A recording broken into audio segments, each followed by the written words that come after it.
The wind screamed like a living creature as the soldiers shoved him toward the open door. 8,000 feet above the jagged mountains, with icy air ripping at his skin, the single dad and decorated veteran Marcus Hale felt the last thread of control tear away. For a moment the world froze, the mountains below, the rotor blades slicing the sky, the panic etched across the faces of the young recruits watching in horror. Then the shove came, violent, final, and Marcus dropped into the void. His life, his daughter, his past, all vanished behind him in an instant. They threw him from the helicopter like he was nothing, but fate had a different ending in mind. If you believe in kindness, humanity, and second chances, please take a moment to like, comment, share, and subscribe. Your support helps stories like this reach more hearts. The fall felt endless.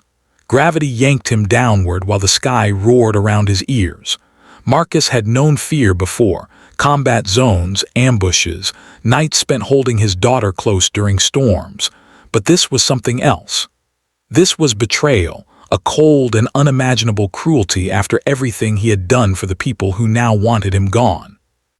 Yet even as he fell, memories of his daughter, Lily, flooded his mind. Her tiny hand in his, her laugh filling their small apartment, her whispered goodnight wishes. She was the reason he had survived everything, and she was the reason he would survive this.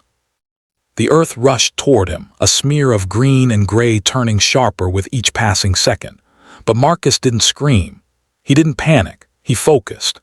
Years of training awakened in his bones. He maneuvered his body, angled himself with the control only elite veterans ever truly mastered, and prepared his landing.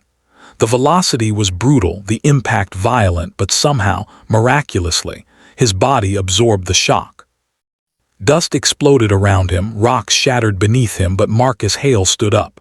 No broken bones, no torn muscles, not even a scratch. As he straightened, the mountain swallowed him in silence, as if nature itself bowed to the man who refused to die. He knew he couldn't stay still.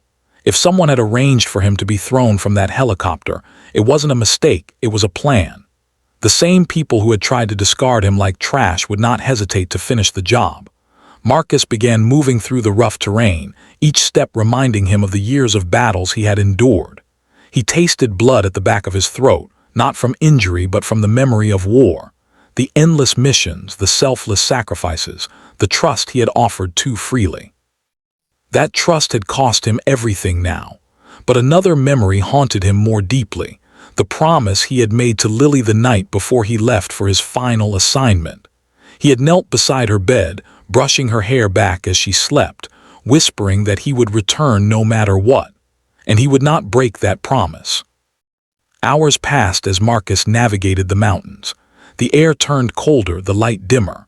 Hunger clawed at his insides, but he pushed on. Every sound became a warning, every shadow a reminder that someone out there wanted him erased. The terrain shredded his boots, scraped his hands, but still he walked. His survival wasn't a miracle. It was the stubborn, relentless love of a father who refused to leave his child alone in the world. As night fell, Marcus reached a narrow ridge. Below him lay a thin dirt road winding like a scar through the valley. A small cabin flickered with light in the distance. It was risky to approach, but he needed shelter, warmth, and a moment to think. When he reached it, he found an old hunting lodge, long abandoned but still standing strong. He pushed through the door, dust swirling in the air, and collapsed beside the ash-covered fireplace. He found matches in a forgotten drawer, sparked a flame, and watched it grow into warmth. The firelight danced across the walls, bringing a strange peace he hadn't felt in years. But peace was short-lived. As he rested, he pieced together the truth behind the betrayal. The mission he'd been assigned wasn't just dangerous, it was political. There were secrets involved, names tied to corruption, and Marcus had stumbled into information he was never supposed to know. Someone high-ranking, someone powerful, had decided he wasn't loyal anymore. Instead of discrediting him, they chose the easier method: eliminate him quietly during a training exercise. No body, no evidence, no questions. Yet Marcus Hale lived, and now they would come looking. He stayed in the cabin overnight, gathering strength. At dawn, He used the last bit of battery on his emergency device to ping a message, a coded signal sent only to one person, Lily's godmother, the only person he trusted. 2 blinking lights indicated the message was delivered. He prayed it would be enough. The next morning, Marcus left the cabin and followed the valley road. The sun rose behind him, casting long shadows as he walked. Every muscle ached, every breath felt heavier. But he kept going.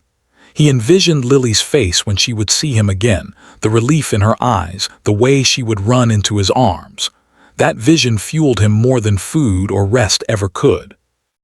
Hours later, he reached a small ranger station.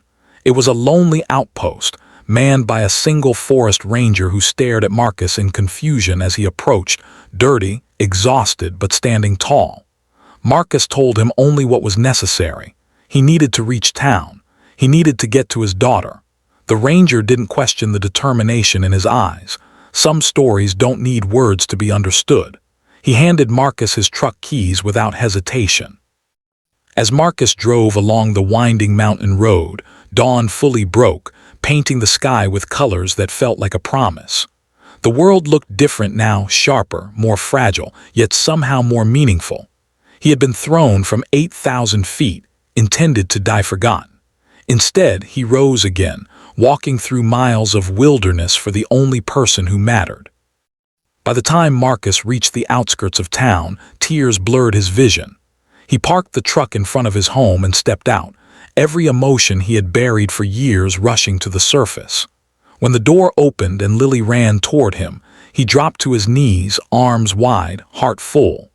She collided with him, sobbing into his chest, and he held her like he would never let go again. If this story moved your heart, if it made you believe in resilience, courage, or the unbreakable bond between a parent and child, please comment, share, and subscribe. Your support helps these stories live on. Before you go, comment below. Should Marcus seek justice or walk away and protect his peace?